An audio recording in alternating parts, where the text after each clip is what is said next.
Hi, this is Andrew with the Andrew Smith team, eXp Realty. And today we're going to talk about investment property and specifically Airbnb investments. And it's not really any surprise, especially with the rapid rise of short term vacation rentals over the past few years, that this has grown in popularity and more people are looking into services such as Airbnb and whether investing in property for that purpose makes sense for them. And like in most cases, to be honest with you, it really depends. It depends on the situation. And the three most important things in real estate: location, location, location, fits in really well here. I mean, if you've got a property that's not really in a high tourist area or popular destination, then it's probably not going to do very well on a site like Airbnb. But I would like to point out, first of all, that any property can be an Airbnb rental. It doesn't have to be a specific type of property. Your existing home, for instance, if you have extra rooms in your home, you can put a room on Airbnb and pick up short-term rental income from that. If you have a casita or you have a guest house, the exact same thing. Those could be rented out short-term using a service like Airbnb to book those rentals for you. So now that we know what Airbnb is and what type of property can be, the question becomes is, does it make sense and is it a good investment? And the answer to that really honestly depends, because although it sounds sexy and Airbnb is the new thing, there's a lot of extra costs in there and a lot of new regulations that are coming online that you have to be aware of.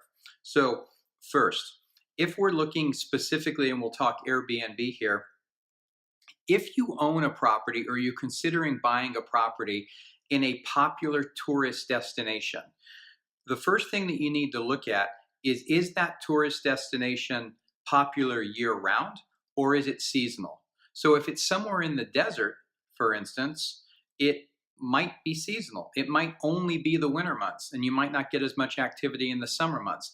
If it's in the mountains, it could also be the winter months where people might be there for skiing and outdoor activities, and it might not be quite as popular in the summer months. If you've got a property near the ocean, exact opposite. It's probably going to be really popular during the summer months, but not as popular during the winter months. So if this property is something that you're solely going to use for rental income, does the rental income that you expect to receive during the high demand times justify the cost? Is it going to cash flow for you? Now, if it's a property that you're potentially looking at as a second home and you want to use it for personal purposes, for your family or for your own friends, but also be able to bring in some rental income for it, then it may in fact make sense for you and could be something to look at. But you'd really need to analyze the property just like you would any other investment. How much is it going to cost? What potentially are my maintenance fees? How much rent do I expect it to bring in? And whatever the shortfall might be, is it worth it to me? Can I afford to carry that difference?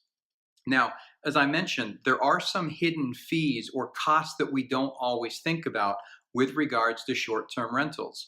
And most of that has to do with property maintenance. The properties have to be fully furnished. And because they are short-term, you may need to update those furnishings more often than, say, in your own home. You might need to paint a little bit more. You might need to replace the flooring more often. Number one, to keep in mind. Number two, utilities and maintenance. You're going to need to keep the utilities on year-round. You're going to need to have TV service. You're going to need to have internet service. You're going to need to maintain the yard, maintain the pool, maintain the building. All of those costs are going to be involved whether or not you actually have a renter in it. Number three, how is access going to be handled for the renter? Okay, not usually a huge problem. You can use combo lock boxes. You can use things like that to get a renter in. But if you're not close to the property, how are you going to know if the property was damaged? Are you going to be able to check on it, to physically inspect it? Are you going to have somebody do that for you? If somebody does it for you, then there's going to be a cost associated with that. There's also stocking it with supplies. Most of the bookings on the short-term rental sites are done from referrals. People look on it and they look at the reviews the previous people have had when staying there. So they're looking for an experience, not just a comfortable place, but some extra amenities that you're going to have to make sure is stocked up.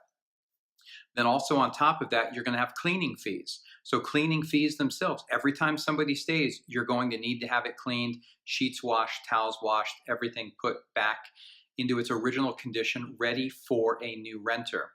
On top of all of that, you're then going to have the booking fees from the service itself. So Airbnb, I think they used to charge, or maybe they still do, somewhere around 3% of whatever the booking or whatever the rental cost is for a service fee, which is how they make their money. So those are some things to keep in mind when looking at that. Now, on the flip side of that, it's the regulations. Those are the things that are going to impact you the most. In California, Airbnb just recently lost a lawsuit against several different cities in which basically the bottom line is cities view them as alternatives to hotels. They're unregulated hotels in the eyes of many municipalities. There's no occupancy tax, there's no use tax being charged. The cities are missing out on revenue there, and they're also looking to potentially regulate how the Airbnbs are operated and make sure that the people are vetted. There's many cases and many stories starting to pop up about people that have booked an Airbnb, gotten there, and then not had access. They suddenly couldn't get in. They've got to complain back to the company. The owner suddenly decided it wasn't available or rented to somebody for more money. Yes, it happens. Actually, I had it happen in personal experience on a trip to Hawaii. A week before we were due to go, we were suddenly told the unit wasn't available. Hard to do over the holidays to find alternate accommodations when this had been planned months in advance. That's the type of things that the cities are looking at and wanting to regulate. If it's a condo or a townhome, now you have HOA restrictions. HOAs quite often have requirements that only a certain percentage of the units can be rental units, number one. And number two, a lot of them have restrictions in place that say that the rental period must not be less than 30 days. So there's a lot of different nuances to investigate. But if it's something that you're interested in, it can be a good opportunity. But my recommendation to you is investigate it thoroughly. If you already own the property, if it's in an HOA, check with the HOA. See if there's any restrictions. Check with the local city. See if they have any regulations in place. If it's a property that you're considering buying for this purpose, again, you're going to want to kind of narrow it down to the area first and then get more involved in is the property subject to an HOA? Are there any city requirements that I'm going to have to meet? Anything along those lines that could impact my decision. And then bottom line is start, looking on Airbnb or vacation rental by owner or some of the others at other properties currently rented in that area or up for rent and see what the nightly charge is. Try and make a booking. You can look at the booking calendar without confirming it to see what availability is like. That might give you a good idea on what occupancy in that area is running, and you can start to run some numbers backwards from there to determine if it makes financial sense to you. Now, if this is something that you'd like more interest, or if you've got questions about, or you're really interested in pursuing, or you've got an area anywhere in the country that you're considering this in, give us a call, shoot us an email. I've got a network of agents around the country that would be happy to help investigate some property for you and pull up some good possibilities if that is something that you're looking for.